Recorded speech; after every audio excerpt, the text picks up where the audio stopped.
Welcome to colours cooking. இன்றைக்கி நம்ம பார்க்க போகிற ரெசிபி மட்டன் கோஃப்தா கிரேவி. இதை கோலா உருண்டைன்னு சொல்லுவோம். இதை நார்த் இந்தியன் ஸ்டைலில் எப்படி டேஸ்ட்டாக பண்ணுறதுன்னு பார்க்க போகிறோம். இது வரைக்கும் நம்ம சேனலை சப்ஸ்கிரைப் பண்ணாதவங்க மறக்காமல் சேனலை சப்ஸ்கிரைப் பண்ணிடுங்க. பக்கத்தில் கூடிய பெல் ஐக்கானையும் சேர்த்து ப்ரெஸ் பண்ணிக்கோங்க. இதை எப்படி பண்ணுறதுன்னு பார்க்கலாம். இப்போ மட்டன் கூட சேர்த்து அரைக்கக்கூடிய பொருளாக பார்த்துடலாம்.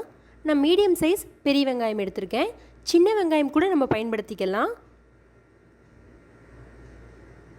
கொஞ்சமாக புதினா, மல்லி இலை, 2 டீஸ்பூன் மல்லித்தூள், 1/2 டீஸ்பூன் மிளகாய்த்தூள், 1/2 டீஸ்பூன் ஜீரகமும் கசகசாவும் சேர்த்து அரைச்ச பவுடர். கசகசா தனியாக அரைப்படாது. ஸோ ஜீரகத்தோடு சேர்த்து மொத்தமாக நம்ம அரைச்சி வச்சுக்கலாம். நம்ம தேவைப்படுறப்ப யூஸ் பண்ணிக்கலாம்.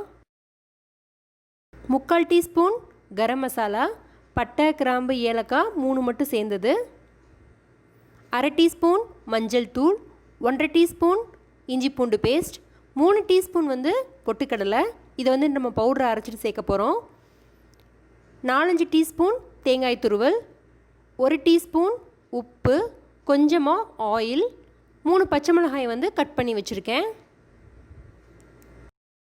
இப்போ ஒரு மிக்ஸி ஜார் எடுத்து வச்சுருந்த வெங்காயத்தை ரஃப்பாக கட் பண்ணிட்டு சேர்த்துருக்கேன்.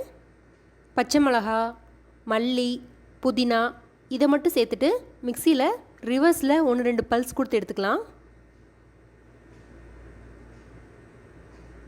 இந்தளவு அரைச்சா போதும். இப்போது மட்டன் சேர்த்துடலாம். 250 கிராம் கொத்துக்கறி எடுத்திருக்கேன். இதை சேர்த்துட்டு எல்லா மசாலாவுமே சேர்த்துடலாம். இஞ்சி பூண்டு பேஸ்ட், மல்லித்தூள், மிளகாய்த்தூள், கரம் மசாலா, மஞ்சள் தூள், ஜீரகமும் கசகசாவும் சேர்த்து அரைச்ச பவுடர், தேங்காய் துருவல், பொட்டுக்கடலையை மட்டும் பவுட்ரு பண்ணிட்டு சேர்த்துக்கலாம்.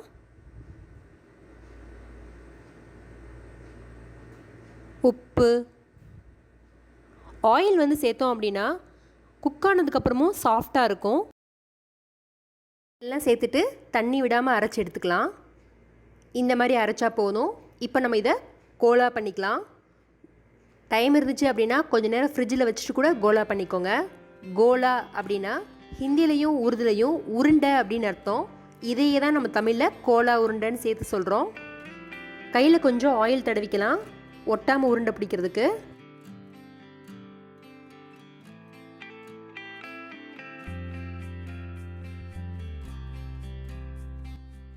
கறியெல்லாம் இந்த மாதிரி மசாலா கூட அரைச்சி உருண்டை பிடிக்கிறது தான் கோஃப்தான்னு சொல்லுவாங்க.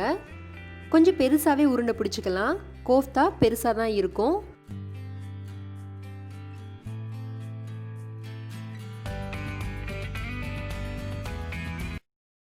கிரேவிக்கு தேவையான பொருள்லாம் பார்த்துடலாம். 2 டீஸ்பூன் மல்லித்தூள், 1/2 டீஸ்பூன் மிளகாய்த்தூள், 1 டீஸ்பூன் ஜீரகத்தூள், கொஞ்சமாக ஹோல் கரம் மசாலா எடுத்து வச்சுருக்கேன், 1/2 டீஸ்பூன் இஞ்சி பூண்டு பேஸ்ட், கொஞ்சமாக உப்பு, தேங்காய் பால் எடுத்து வச்சுக்கலாம், ஒரு தக்காளி, ஒரு பெரிய வெங்காயம், சின்ன வெங்காயம் கூட நம்ம பயன்படுத்திக்கலாம். பேனில் கொஞ்சமாக ஆயில் சேர்த்துக்கலாம். ஹோல் கரம் மசாலாவை சேர்க்குறேன். பிரியாணி இலை, 1 ஸ்டார், 1 இன்ச் பட்டை, 2 கிராம்பு, 2 ஏலக்காய் சேர்த்து 1 நிமிஷம் ஃப்ரை ஆனதும் வெங்காயத்தை கட் பண்ணி சேர்த்துக்கலாம். இந்த வெங்காயம் நல்லா ப்ரௌன் கலர் ஆக வரையும் நம்ம வதக்கிக்க போகிறோம். வெங்காயம் கலர் மாறிடுச்சு. இப்போ இஞ்சி பூண்டு பேஸ்ட் சேர்த்துடலாம். இஞ்சி பூண்டு பேஸ்ட் சேர்த்து இதோட பச்சை மணம் மாறினதுக்கப்புறம் தக்காளியை பேஸ்ட்டை அரைச்சிட்டு சேர்த்துக்கலாம். அப்போ தான் சீக்கிரம் குக் ஆகும்.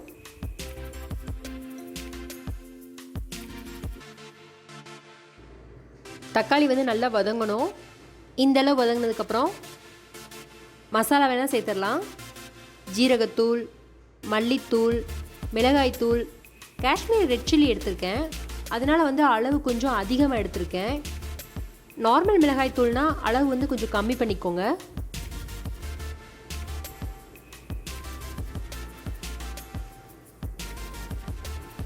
உப்பு எல்லாம் சேர்த்துட்டு நல்லா வதக்கி விட்டுக்கலாம். இந்த மசாலாவோட பச்சை மணம் போகிற வரையும் நல்லா வதக்கிக்க போகிறோம். இடையில கொஞ்சம் கொஞ்சமாக தண்ணி விட்டு வதக்கிக்கலாம். ரொம்ப தண்ணி சேர்த்துற வேண்டாம். மீடியம் ஃப்ளேம்லேயே வச்சு வதக்கிக்கலாம். ஒரு 4-5 நிமிஷம் இதே மாதிரி வதக்கிக்கலாம். மசாலா கெட்டியாச்சு அப்படின்னா கொஞ்சமாக தண்ணி சேர்த்துக்கோங்க.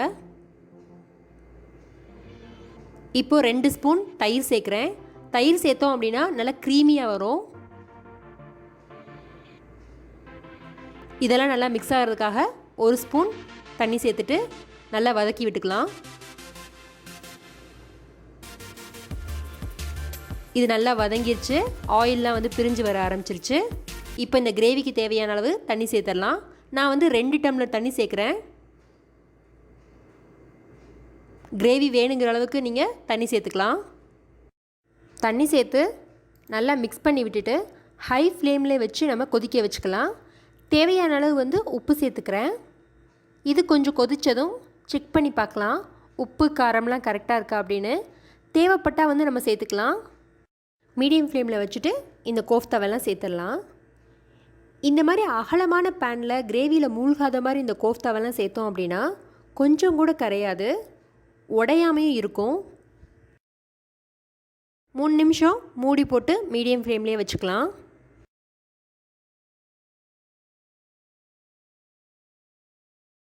இப்போ ஓப்பன் பண்ணி இன்னொரு பக்கம் திருப்பி விட்டுக்கலாம். ஸ்பூனை வச்சு மெதுவாக திருப்பிக்கோங்க.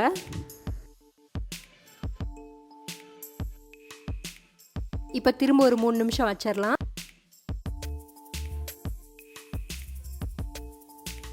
கோஃப்தாலாம் வந்து ஓரளவு குக் ஆயிடுச்சு. திரும்ப ஒரு 2 நிமிஷம் வச்சுக்கிறேன்.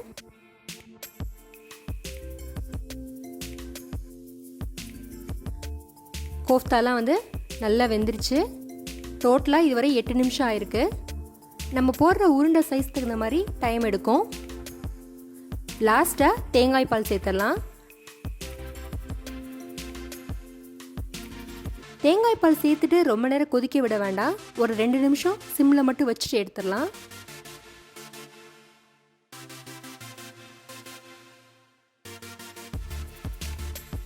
அவ்வளோதான், நம்மளோட கோஃப்தா கிரேவி சூப்பராக ரெடி ஆயிடுச்சு.